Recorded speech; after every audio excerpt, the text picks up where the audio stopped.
97-year-old Louisa Clark sat on the wooden swing of her front porch, sipping chamomile tea and humming a song no one remembered anymore.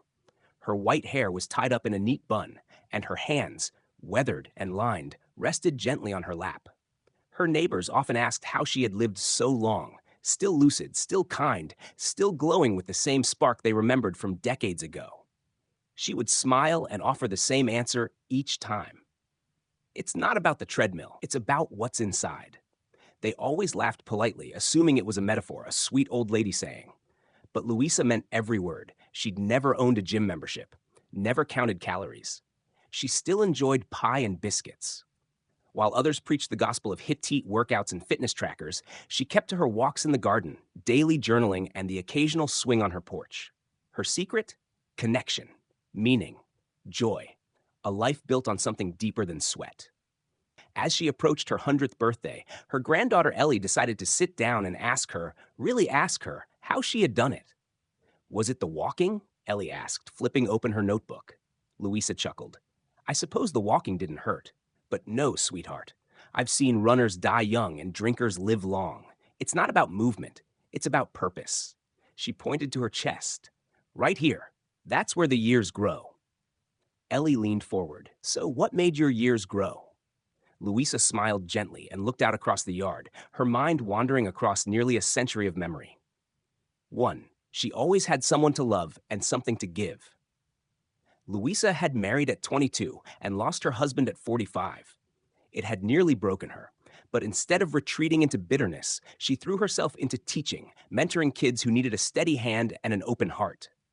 I never let myself close up, she told Ellie. People think you only get one great love. That's not true. You can love many people across a lifetime, friends, neighbors, even strangers. She never let herself grow bitter. She always found someone who needed love, whether it was a student, a stray cat, or a lonely new neighbor. That kind of giving keeps the heart full, and a full heart keeps you alive. 2. She forgave quickly, especially herself. I've buried friends who held grudges for 40 years, Louisa said once, sipping from a chipped teacup.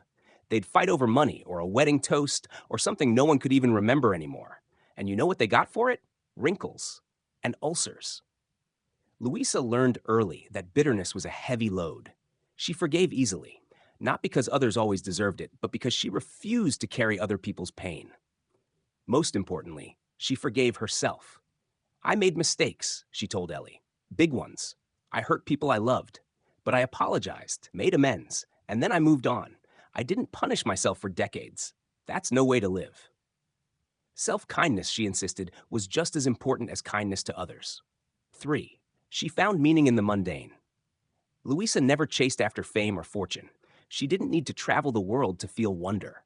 Instead, she made rituals out of the ordinary. She baked every Saturday, wrote one letter a week, tended to her garden like it was a cathedral. She made tea like a ceremony. She listened to music with her eyes closed, like it was a sermon. The trick isn't doing exciting things, she said. It's feeling excited about what you do. Even something as simple as folding laundry became an act of care, not a chore. Ellie once asked her, weren't you ever bored? Louisa laughed. Only when I forgot to pay attention. 4. She let people see the real her. I didn't pretend, she said. Not after 60, at least. In her younger years, Louisa had played all the expected roles: wife, mother, polite lady, hostess. But over time, she learned that hiding her true self cost energy. And energy, at her age, was a currency more valuable than money. She spoke plainly. She laughed loudly. She cried in front of friends. She told the truth gently, even when it was hard. You'd be amazed how much life you get back when you stop pretending. She said most people didn't die of age. They died of living too cautiously, too tightly, too dishonestly. 5. She stayed curious.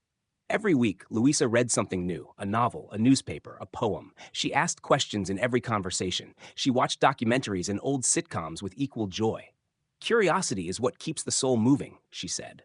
When you stop being curious, you start fading. At 98, she took up watercolor painting, not because she was good at it, but because she wanted to know what it felt like to put color to paper. Curiosity, she believed, wasn't just for the young. It was the secret that kept her mind sharp and her days meaningful. 6. She chose joy, even when it was hard. Louisa didn't pretend life was easy. She'd lived through war, loss, and loneliness, but she still found reasons to smile. I learned a long time ago that joy doesn't show up at your door. You have to go looking for it, she said. Sometimes that meant dancing alone in the kitchen. Other times, it meant forgiving someone who hadn't asked. Or baking cookies just because the house smelled better when she did. She believed joy was an act of resistance against time, against despair, and she chose it over and over, like brushing her teeth. Not as a reward, but as a habit. 7. She never let go of wonder. Even in her 90s, Louisa would sit on her porch and marvel at the way the sun touched the tops of the trees. She would gasp at the first snowfall each winter, cry during old movies, and pause mid-sentence to admire a bird call.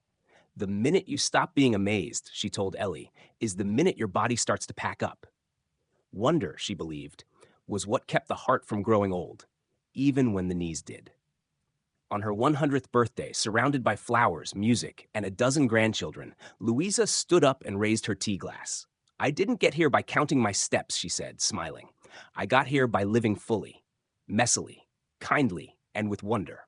The crowd clapped, tears were wiped, laughter echoed, and somewhere deep inside, Louisa knew that the real secret to living to 100 wasn't in her genes or her habits.